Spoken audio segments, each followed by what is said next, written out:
राम। जय बोलो देवादिदेव 1008 श्री भगवान महावीर स्वामी की जय जय जय।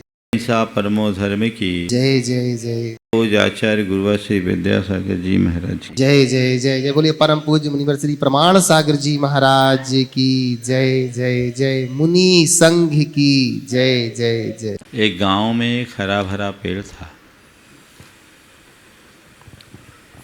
हजारों पक्षी उस पर बसेरा करते, सैकड़ों पथिक उसकी छाया में विश्राम लेते। लेकिन संयोग कुछ ऐसा बना कि एक एक करके उसके पत्ते पीले पड़ने लगे, पीले पड़ करके झड़ने लगे और पूरा पेड़ एक ठूंठ के रूप में परिवर्तित हो गया। कल तक पूरे इलाके की शान बना हुआ पेड़ आज सूखे ठूंठ की तरह खड़ा था। गांव भर के लोगों का उस पेड़ से बड़ा लगाव था। गांव वालों ने पेड़ के लिए हरा भरा बनाने के लिए भरसक प्रयास किया। खूब तरह से उसकी खाद पानी की, उसकी चिकित्सा भी की, लेकिन पेड़ है जो सूखना शुरू किया सो सूखता ही गया, उसे बचाया नहीं जा सका। एक दिन किसी संत का उधर से गुजरना हुआ। गांव के लोगों ने अपने मन की व्यथा संत के चरणों में प्रकट करते हुए कहा कि आखिर ये पेड़ सूख क्यों रहा है, हरा भरा क्यों होगा। संत ने अपनी योग दृष्टि से उस पेड़ को देखा, कहा इस पेड़ को तुम कितना भी सींचो ये कभी हरा नहीं होगा। सारे गांव वासी सकते में आ गए, आखिर ऐसा क्या है, क्यों नहीं होगा हरा। संत ने कहा इसलिए क्योंकि इसके जड़ में कीड़े पड़े हैं। जड़ में कीड़े पड़े हैं और जब तक इन कीड़ों का निवारण नहीं होगा पेड़ हरा नहीं होगा। अगर किसी पेड़ की जड़ में कीड़ा पड़ जाए तो पेड़ हरा नहीं होता। इसी तरह किसी परिवार की जड़ में यदि फूट का कीड़ा पड़ जाए तो परिवार कभी हरा भरा नहीं हो सकता। फूट के कीड़े को दूर करने की जरूरत है। उसने लोगों को तरकीब बताई, कीड़े अलग हुए और फिर से पेड़ हरा भरा हो गया। तुम्हारा जीवन कितना भी हरा भरा खुशहाल क्यों ना हो, यदि उसमें फूट का कीड़ा लग गया तो सब फेल। आज बात फ की है, फ यानी फूट। हमारा संपूर्ण जीवन हमारे विचारों और भावों से नियंत्रित और संचालित होता है। हमारे जीवन में जैसे भाव होते हैं वैसा प्रभाव हमारे व्यक्तित्व में दिखाई पड़ता है। अच्छे का अच्छा और बुरे का बुरा। हमारे अंदर होने वाले जितने भी नकारात्मक भाव हैं और वेग हैं वे हमारे जीवन को नकारात्मक दिशा में ले जाते हैं, जिससे हमारे जीवन का पतन होता है। यदि व्यक्ति की दृष्टि विवेक सम्मत है तो उसके विचार निर्मल होते हैं और विवेक पुष्ट विचार निर्मल होने से उस व्यक्ति का हर पल केवल सकारात्मक रुझान बना रहता है और उसी सकारात्मकता के साथ अपने जीवन को आगे बढ़ाते हैं। विगत दिनों से उसी सकारात्मक विचार को आप सबके बीच में रखता चला आ रहा हूँ कि अपने जीवन में कैसे हम सकारात्मकता को बढ़ाएं और सब प्रकार की दुर्बलताओं से अपने आप को दूर रखने में समर्थ हो सकें। आज फ के संदर्भ में बात मैं कर रहा हूँ फूट की। फूट का अर्थ होता है विरोध, वैमनस्य, अलगाव, बिगाड़, दूरी, टूटन, कलह, ये सब फूट के अर्थ में है। पर फूट शब्द का एक अर्थ और भी होता है। फूट एक फल को भी कहते हैं। एक फल होता है जो ककड़ी के प्रजाति का होता है।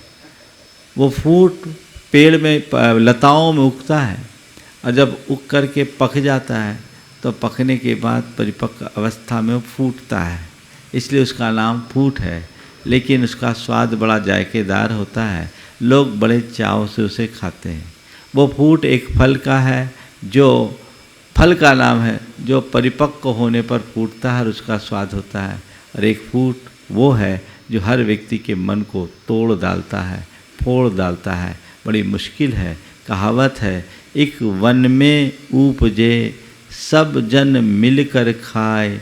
एक वन में उपजे सब जन मिलकर खाए और एक मन में उपजे सारा घर बह जाए। अगर वन में उपजने वाला फूट है तो खाओगे तो वो तुम्हारे लिए तुष्टिकर पुष्टिकर होगा, लेकिन मन में फूट लग जाए तो सब कुछ विनष्ट हो जाता है। संत कहते हैं अपने जीवन में कभी फूट को पनपने मत दें, वो क्योंकि फूट और प्रेम कभी एक साथ नहीं टिकते। जहाँ फूट होती है वहाँ प्रेम नहीं, और जहाँ प्रेम होता है वहाँ फूट नहीं। आज हम देखें तो घर परिवार से लेकर पूरे समाज और संसार में फूट के बीज नित्य बोए जाते हैं, और वह बीज पनपता है तो ऐसा विषफल लगता है कि पूरे के पूरे परिवार क्या पीढ़ियों को बर्बाद कर डालता है। हमें इस फूट से बचना है। मन में संकल्प ऐसा जगाएं कि हम आपस में कभी किसी के प्रति फूट की भावना प्रकट ही न होने दें। क्यों ना, कब होगा ऐसा? जब हम फूट के कारणों को जानेंगे। हम सबको ये अनुभव है कि फूट का परिणाम क्या है। आपस में जब लोग फूट पैदा होती है तो क्या होता है, एक दो उदाहरण से मैं अपनी बात को आगे बढ़ा रहा हूँ कि फूट प्रगति को कैसे रोकता है और एकता सामंजस्य से कैसी प्रगति होती है। एक ऐसा परिवार, हम लोगों से जुड़ा हुआ परिवार, 4 भाइयों का परिवार, उन्होंने 0 से स्टार्ट किया, धन और धर्म के क्षेत्र में बहुत प्रगति की और समाज में एक स्थापित नाम बन गया। सब कुछ ठीक ठाक चलता रहा, लेकिन जब धीरे धीरे बच्चे बड़े हो जाते हैं तो भाई दिखना कम हो जाता है। पहले चारों भाई एक दूसरे के ऊपर जान छिड़कने के लिए तैयार होते थे। अब जब बच्चे बड़े हो गए तो एक भाई के मन में अपने बच्चों को आगे बढ़ाने का मनोभाव जग गया, और बच्चे को आगे बढ़ाए तब तक किसी को कोई एतराज नहीं था। बच्चे को आगे बढ़ाने के मोह में अपने भतीजों के प्रति वो द्वेषपूर्ण संबंध रखने लगा, उन्हें पीछे करने लगा, और ऐसा हमेशा प्रदर्शित होने लगा कि अपने बेटे के आगे ये इन्हें इन्फीरियर साबित कर रहा है। बस क्या था, फूट का बीज पड़ गया। धीरे धीरे धीरे धीरे ये पनपा, मनोमालिन्य बढ़ा, और स्थिति ऐसी आ गई कि अब हमें साथ नहीं रहना है, अलग रहना है। लोगों ने खूब समझाने की कोशिश की, लेकिन नहीं, अब हम हरगिज साथ नहीं रह सकते। मनमुटाव इतना बढ़ गया था कि साथ रहने की स्थिति थी भी नहीं।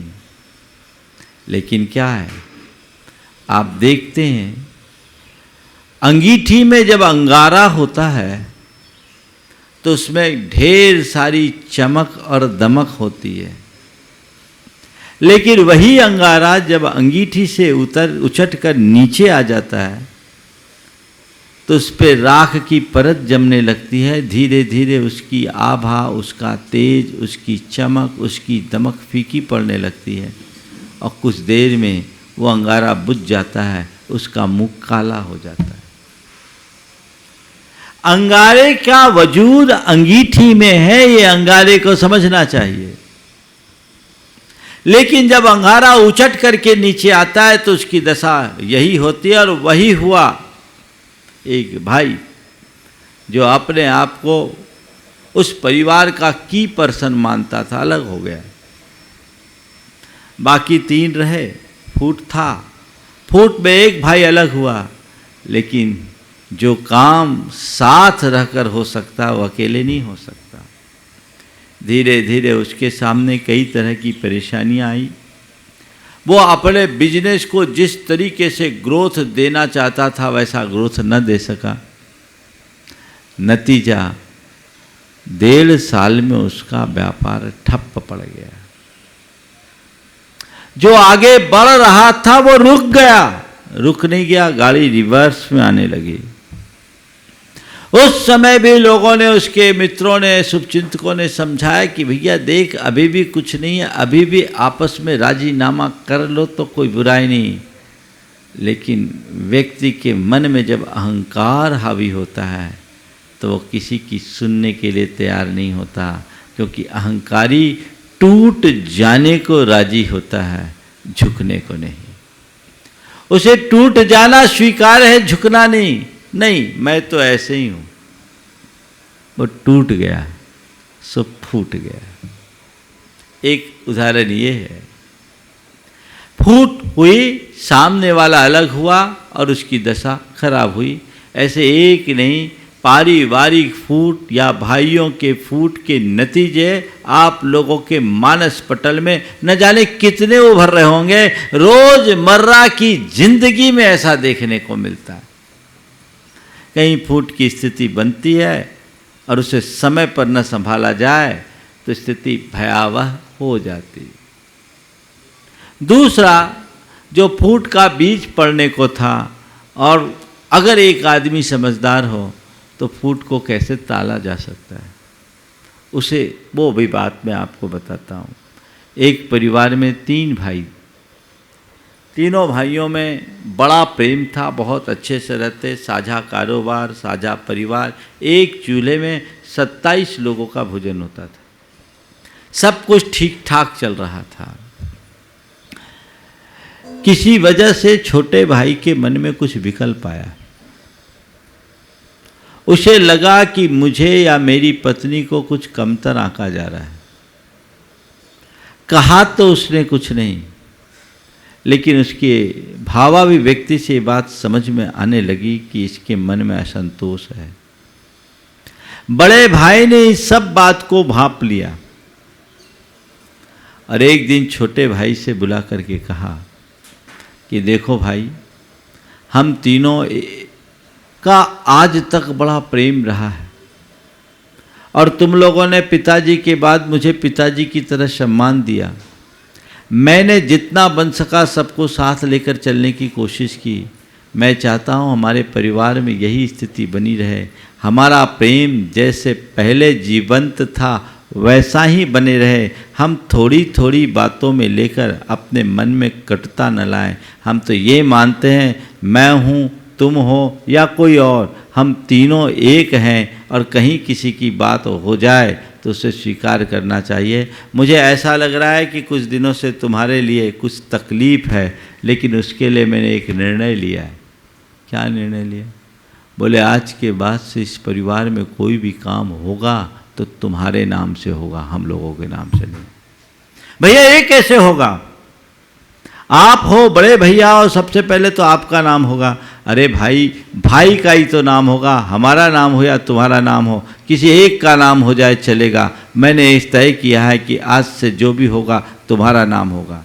उसको लगा कि भाई ने बात को समझी है और समझ करके इस दिशा में बोल रहे हैं। बोले भैया ये नहीं हो सकता, मुझसे चूक हो गई, मैंने आपके प्रेम को नहीं समझा, पर मुझे क्षमा करें, जैसा चलता आ रहा था वैसा ही चलेगा। लेकिन बड़े भाई बड़े अनुभवी, उन्होंने कहा ठीक है तुम कह रहे हो, ये तुम्हारा मेरे प्रति बहुमान है, लेकिन मुझे भी अपने बड़प्पन का ध्यान रखना है। और अब अगर ऐसा नहीं तो अकेले मेरा नहीं, तीनों का नाम होगा और हम एक दूसरे को श्रेय देंगे। और जहाँ एक दूसरे को श्रेय देने लगे, प्रेम पनपने लगा, फूट की स्थिति टल गई। एक व्यक्ति की समझदारी से घर फूटने से बच जाता है, टूटने से बच जाता है, और एक व्यक्ति के नासमझी से बसा बसाया घर भी उजड़ जाता है। हमें अपनी समझदारी का परिचय देना चाहिए। सवाल है ये फूट पैदा क्यों होता है? 4 बातें आप सबसे कहूँगा। फूट क्या है, फूट का कारण क्या है, फूट से बचा कैसे जाए, और फूट डालने वालों से कैसे बचा जाए। सबसे पहली बात, फूट क्या है? जैसा कि अभी मैंने आप सबको बताया, यानी मन में विद्रोह, मन में अलगाव, बिगाड़, द्वेष, वैमनस्य की भावना, ये फूट है। जब मन में फूट पड़ती है तो प्रेम नष्ट होता है। ये फूट की भावना मन में कभी उत्पन्न न होने दें, तो उसके लिए हमें सबसे पहली ज़रूरत है फूट के कारणों को जानने की। फूट का कारण क्या है? क्यों होती है एक दूसरे के बीच फूट? उसमें सबसे पहला कारण है ईर्ष्या, दूसरा कारण है स्वार्थ, तीसरा कारण है महत्वाकांक्षा और चौथा कारण है लालच। ईर्ष्या, स्वार्थ, महत्वाकांक्षा और लालच, ये चार ऐसे कारण हैं जो मनुष्य के मन में फूट डालते हैं। जब मनुष्य के मन में किसी के प्रति ईर्ष्या होती है, जलन होती है, कुढ़न होती है, तो जहाँ ईर्ष्या का भाव होगा वहाँ कभी प्रेम नहीं रहेगा। अपने आप व्यक्ति के बीच में दूरियां बनना शुरू हो जाती है, मनमुटाव होना शुरू हो जाता है। और इस मनमुटाव से आगे फिर एक के दो होने में देर नहीं रखते, क्योंकि व्यक्ति उसका आलोचक बन जाता है, उसे नीचा दिखाने की कोशिश करता है, उसे अपमानित करने की चेष्टा करता है और उसकी प्रशंसा को सह नहीं पाता। तो उसे देख देख कर उसके हृदय में ऐसी नकारात्मकताएं हावी होते जाती है कि फिर वह मामला बिगड़ता ही जाता है, संभल नहीं पाता। ईर्ष्या जिस व्यक्ति के हृदय में होगी, प्रेम नहीं पनप सकता। जहां ईर्ष्या है वहां फूट होगी ही होगी। जिनको जिससे ईर्ष्या होगी, फूट होगी। और ईर्ष्यालु के मन में एक बार फूट का बीज पड़ गया तो फिर कई की स्थिति हो जाती है। देवरानी जेठानी में प्रेम है तो कभी फूट नहीं। अगर देवरानी को जेठानी से या जेठानी को देवरानी से ईर्ष्या हो गई तो वो घर एक नहीं रह सकता, फूटेगा। रोजमर्रा की ज़िंदगी में आप सब इस बातों को देखते हैं। मैं कोई प्रसंग इस संदर्भ में नहीं सुनाऊंगा, क्योंकि मुझे बात समय पर पूरी करनी है और पूरी बातें करनी है, चारों बातें करनी है। लेकिन ईर्ष्या फूट की जननी है। इसलिए चाहते हो कि मेरे घर में फूट न पड़े तो ईर्ष्या को पनपने मत दो। भाई भाई के बीच ईर्ष्या नहीं होनी चाहिए, देवरानी जेठानी के बीच में ईर्ष्या नहीं होनी चाहिए, परिवार के किसी सदस्य के बीच ईर्ष्या नहीं होनी चाहिए। अरे ईर्ष्या तो संसार में किसी से नहीं होनी चाहिए। शुरू से ही घर परिवार में ऐसा वातावरण बनाओ कि लोग एक दूसरे के प्रशंसक बने, ईर्ष्यालु नहीं। प्रेम में प्रशंसा होती है, द्वेष में बुराई। बुराई से बुराई बढ़ती है और प्रेम से प्रेम।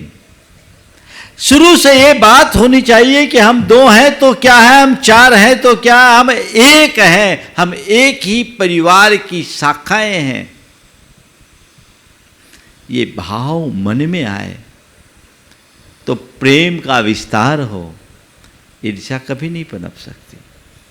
एक ईर्ष्यालु व्यक्ति के पास यदि कोई उसकी जिसके प्रति ईर्ष्या उसकी प्रशंसा करेगा तो उसका मुंह बन जाएगा, नकारात्मक उत्तर देगा। और किसी प्रेमी के पास किसी की गुणों की प्रशंसा करोगे तो सुनते ही उसका चेहरा खिल जाएगा। तो तुम्हारे घर परिवार में ऐसा वातावरण होना चाहिए कि किसी को कोई उपलब्धि हो तो पूरा परिवार हर्षित हो। कहाँ होता है? अगर एक का बेटा डिस्टिंक्शन में ले आया तो दूसरे का मुंह उतर जाता है। होता है? ये क्या है? ऐसे दुर्गुणों के रहते फूट से बचा नहीं जा सकता। तो फूट क्या है? फूट का कारण, पहला कारण ईर्ष्या, और उससे बचने का उपाय भी मैं साथ साथ बता रहा हूँ। ईर्ष्या को पनपने मत दो, प्रेम को विस्तार दो और प्रेम का विस्तार तब होगा जब गुणानुरागी दृष्टि होगी, आप गुणों का कद्र करोगे और उनकी प्रशंसा करोगे। ईर्ष्या में व्यक्ति की कद्र नहीं होती और ईर्ष्या में व्यक्ति की प्रशंसा की जगह आलोचना होती है। प्रेम हर व्यक्ति की कद्र करना सिखाता है और प्रेम प्रशंसा का पाठ पढ़ाता है। नतीजा ईर्ष्या में अहम और उत्तेजना पनपती है और प्रेम में स्नेह और आत्मीयता फैलती है, प्रगाढ़ता और आत्मीयता पनपती है। तो जब प्रगाढ़ता होगी, आत्मीयता होगी तो फूट होगी कैसे? जब अपने संबंध पक्के होते हैं तो कभी टूट नहीं सकते, कभी फूट नहीं सकते, और जिनके संबंध कच्चे होते हैं वो कभी मजबूत रह नहीं सकते। तो हमें इस बात को ध्यान रखना है, परिपक्वता आनी चाहिए। तो ईर्ष्या फूट का पहला कारण। दूसरा कारण है स्वार्थ। जब मन में स्वार्थ भरता है तो व्यक्ति अपने निहित स्वार्थों की पूर्ति के लिए, केवल वैयक्तिक लाभ के लिए सामुदायिक हित और लाभ की उपेक्षा कर देता है और उसके माध्यम से अनेक प्रकार का पक्षपात भी उस व्यक्ति से हो जाता है। और कई बार ऐसा व्यक्ति अनीति के रास्ते को भी अंगीकार कर लेता है, और जहाँ पक्षपात हो, अनीति हो, वहाँ तो फूट पनपेगा ही। ये तो फूट को बढ़ाने वाले खाद पानी है। जहां स्वार्थ आया, फूट का बीज पड़ा, उसे बचा नहीं सकते। स्वार्थ आ गया, फूट बचना चाहिए। प्रेम से बचा जा सकता है। एक परिवार, 3 भाइयों का परिवार था। देखो कैसा कैसा प्रसंग होता, लोग किस किस तरीके से समझदारी से विषम स्थितियों में भी स्थिरता ला सकते हैं। मैं आपसे कहता हूँ, स्वार्थ की गंध को भांपते ही यदि व्यक्ति सावधान हो जाए तो परिवार का कभी विनाश नहीं हो सकता। परिवार का कभी विनाश नहीं हो सकता।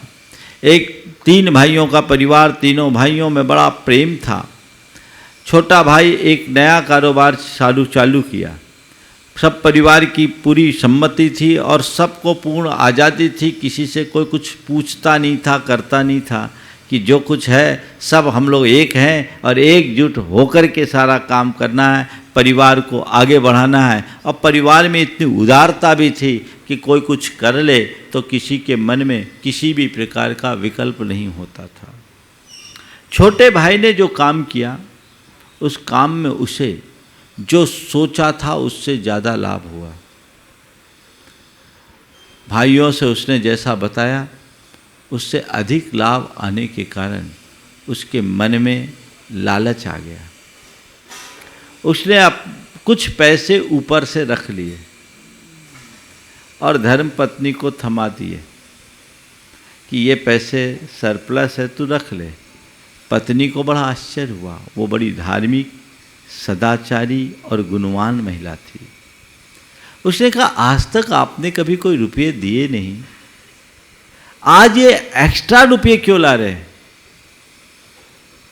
बोले नहीं, मैंने सोचा जमाने का कोई ठिकाना नहीं, ये सरप्लस है। जितने भाइयों से बात हुई थी, जितना सौदा हुआ था उससे ज़्यादा हो गया, तो मैंने सोचा कुछ अपने लिए अलग से सेविंग करते चले तो अच्छा रहेगा, विपत्ति में काम आएगा।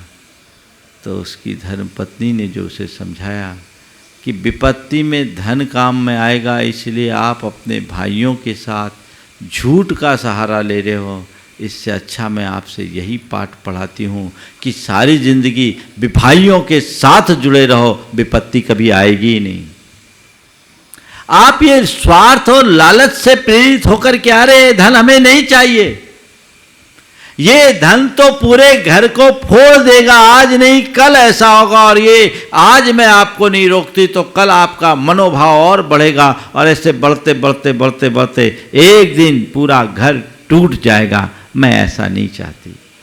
मुझे आपकी संपत्ति से भी ज़्यादा परिवार का प्रेम प्रिय है। मैं नहीं चाहती, आप कहते हो कि विपत्ति में काम में आएगा, पर मैं इस धन को ही महाविपत्ति का कारण मानती हूँ। हमारे अंदर प्रेम बना रहे तो विपत्ति कभी आएगी ही नहीं। पत्नी की प्रेरणा से पति की आंखें खुल गई और उसने ईमानदारी से जाकर अपने भाइयों के सामने सारा वाकया कहा और कहा मुझे माफ़ करना, ये मेरे मन में ऐसे दुर्भाव हुए। तो बाद में जांच पड़ताल की बात पता लगा कि जो कमाई थी वही खोटी थी, स्वभाव भी खोटे आ गए। स्वार्थ हावी मत होने दो। जहां स्वार्थ आता है वहां विग्रह होता है। स्वार्थ में कला है, स्वार्थ में फूट है। निस्वार्थ भाव से आगे आओ, कभी कुछ भी गलत नहीं हो सकेगा। तो स्वार्थ भाव को त्यागे, परमार्थ का अनुराग बढ़ाएं, परमार्थी बन करके जिए। देखिए जीवन में कैसा आनंद आता है। लेकिन छोटी छोटी बातों में जो स्वार्थ से प्रेरित रहते हैं उनकी दशा तो ऐसी होती है। स्वार्थी व्यक्ति का एक ही मकसद होता है, अपना उल्लू सीधा करना। उसके पीछे वो कईयों को उल्लू बनाते रहता है। लेकिन संत कहते हैं दूसरे को उल्लू बनाने वाला खुद उल्लू है, क्योंकि उसे अपने हिताहित का बोध नहीं है। स्वार्थ आड़े मत आने दो। अपने संबंधों में कभी स्वार्थ को मत आने दो, तब आप सही अर्थों में जी सकोगे। लेकिन अब क्या कहें, भाई भाई को तो छोड़ो, पति पत्नी के बीच में भी स्वार्थ आ जाता है। और अब तो प्राय पति पत्नी का बैंक अकाउंट भी अलग अलग रहता है और दोनों उसी को लेकर लड़ते हैं। कहाँ हमारे देश में एक अवधारणा थी कि पति पति की अर्धांगिनी होती थी और संपत्ति भले पति के नाम पे होता था, चाबी पत्नी के पास रहती थी।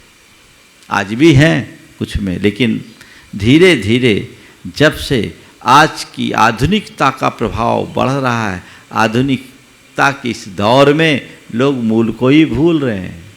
सब में आपस में स्वार्थ, सारे रिश्ते स्वार्थ से अनुबंधित हो गए। तो वस्तुतः जिन रिश्तों में स्वार्थ होता है वो रिश्ते नहीं, केवल एक अनुबंध बन करके रह जाता है। जब तक स्वार्थ पूज रहा है तब तक तो रिश्ता बना है, स्वार्थ टूटते ही रिश्ते भी टूट जाते हैं। रोज़मर्रा की ज़िंदगी में हम देखते हैं, सोचते हैं, कसम खाते हैं विवाह करते समय कि सारे जीवन एक दूसरे का साथ निभाएंगे और 7 फेरे पाड़ के घर आते हैं और 7 दिन में ही अलग होने का निर्णय ले लेते हैं। ऐसे भी प्रकरण आ रहे। सोच सही होनी चाहिए, प्रेम का विस्तार हो, स्वार्थ को नियंत्रित करे। तीसरी बात जो फूट की है वह है महत्वाकांक्षा। ये महत्वाकांक्षा परिवार में यदि किसी के मन में हो तो बहुत भयानक हो जाती है। यद्यपि महत्वाकांक्षा पर मैं अलग से चर्चा करूंगा, लेकिन किसी के मन में थोड़ी महत्वाकांक्षा हो जाए और वह सब व्यामोहों के परिणाम स्वरूप होते हैं तो फिर क्या होता है, महा अनर्थ होता है। दुर्योधन के मन में महत्वाकांक्षा थी कि मुझे हस्तिनापुर का राजा बनना है, और फिर धृतराष्ट्र ने आंखें बंद कर ली। हम सबके सामने हैं महाभारत। वो महाभारत द्वापर युग में हुआ। एक की महत्वाकांक्षा के चोट लगने से वो महाभारत खड़ा हुआ। वो महाभारत तो 18 दिन में समाप्त हो गया, लेकिन आज हर घर घर में जो महाभारत है, क्या उसके पीछे महत्वाकांक्षा नहीं है? हर व्यक्ति अपना इंपॉर्टेंस चाहता है और ये कहने में भी आता मेरी कोई वैल्यू नहीं, मेरी कोई कदर नहीं। महत्वाकांक्षा होनी बुरी नहीं है, लेकिन अति महत्वाकांक्षा कभी अच्छी नहीं होती। वहां हमें अपने महत्वाकांक्षा को गौण करना चाहिए जहां परिवार के प्रेम, शांति और सद्भाव का सवाल खड़ा होता। हम व्यक्तिगत महत्वाकांक्षा की पूर्ति के पीछे यदि अपने पारिवारिक प्रेम को छिन्न भिन्न करते हैं या पारिवारिक हितों को या सामाजिक हितों को विनष्ट करते हैं, फूट पड़ेगी। घर परिवार में भी होता है, समाज में भी ऐसा होता है। मैं एक जगह था, उस समाज का इतिहास था कि कभी चुनाव नहीं हुआ, कभी चुनाव नहीं हुआ। समाज के लोग हर 3 साल में नए पदाधिकारी के चयन की बात होती, लोग इकट्ठे होते, कोई बनने के लिए तैयार नहीं होता, लेकिन जो योग्य होते उनका नाम लोग रखते, सब समर्थन देते, काम हो जाता। अब क्या हुआ, एक व्यक्ति अध्यक्ष था और उसके भाई से अनबन हुई। भाई के मन में आ गया कि अब मैं इससे आगे बढ़कर दिखाऊंगा। उसने ठान लिया कि अब मुझे समाज का अध्यक्ष बनना है। महत्वाकांक्षा जग गई, महत्वाकांक्षा जग गई, मुझे अध्यक्ष बनना है, मैं अध्यक्ष बन के रहूंगा। अब समय आया, कार्यकाल पूरा हुआ, भाई अध्यक्ष था, उसने तो कह दिया भाई मुझे अध्यक्ष बनना नहीं है, पर पूरी समाज चाहती थी कि अध्यक्ष यही बने। हर बार जैसे होता था वैसा समाज ने प्रस्ताव रखा। उसने कहा नहीं, ऐसे कैसे होगा, लोकतांत्रिक प्रक्रिया के तहत सब काम होगा, मैं भी अध्यक्ष पद का दावेदार हूं, चुनाव करिए, चुनाव कराइए। अब क्या हो गया, उस समाज में 120 वर्ष के बाद पहली बार चुनाव हुआ, और चुनावी लड़ा कौन, भाई के विरुद्ध भाई। मन में फूट थी, उसे बुरी तरह हार का सामना करना पड़ा, लेकिन चूंकि उस व्यक्ति के भी कुछ समर्थक थे, पहले समाज में चुनाव ही नहीं होता था, प्रेम था, पूरी समाज में एक गुट थे, लेकिन उस चुनाव के बाद समाज में 2 गुट हो गए और दोनों भाइयों का गुट हो गया। और तब से अब तक लगभग 20 वर्ष हो गए, निरंतर चुनाव होते हैं, और जब भी चुनाव का मौका आता है भरपूर राजनीति होती है। जब ये महत्वाकांक्षा है, मैं लोकतांत्रिक प्रक्रिया का विरोधी नहीं हूँ, जहाँ चुनावी प्रक्रिया है चुनाव होनी चाहिए, लेकिन वो इस तरीके से होना चाहिए कि चुनाव हो, कोई भी जीते कोई भी हारे, समाज हमेशा जीतते रहे, समाज की हार ना हो। जब चुनाव में प्रतिद्वंद्विता बढ़ जाती है तो चुनाव भले कोई जीत जाए, समाज की हार होती है, समाज की हार नहीं होनी चाहिए। इसी तरह घर परिवार में भी अतिरिक्त महत्वाकांक्षा हमारे लिए बहुत कुछ नुकसान पहुंचाती है, उससे अपने आप को बचाना चाहिए। मैं अपनी महत्वाकांक्षा की पूर्ति करूंगा तो बहुत कुछ नुकसान होगा, इसलिए मुझे चाहिए कि मैं सबके साथ चलूं, सबको साथ लेकर के चलूं। और जहाँ लालच होते वहाँ भी फूट पड़ती है, क्योंकि लालची आदमी केवल अपने हित की देखता, अपने लाभ की बात देखता है, मेरा लाभ हो जाए बाकी जाए चूल्हे में। और ये जो बात आती है वहाँ फिर सब कुछ गड़बड़ होना शुरू हो जाता है। तो फूट से बचना चाहते हो तो हमें चाहिए हम ईर्ष्या को न पनपने दें, हम स्वार्थ को अपने ऊपर हावी न होने दें, हम अतिरिक्त महत्वाकांक्षा के शिकार न बने, हम अतिरिक्त महत्वाकांक्षा के शिकार न बने, और साथ साथ लालच से अपने आप को बचाएं। एकजुट होकर के चले तो बहुत अच्छा काम होगा। पंचतंत्र की एक कहानी आप सबको सुना रहा हूँ कि फूट का परिणाम, 2 मिनट की कहानी है। पंचतंत्र की एक बड़ी अच्छी प्रेरक कहानी है। एक बहेलिया रेगिस्तान में कोयल बहुत होती थी, तो कोयल की मधुर आवाज़ सुनकर वो आकर्षित हुआ और कोयल को पकड़ने के लिए एक जाल फैलाया। अब जाल में कुछ कोयल बैठ गए, फंस गए।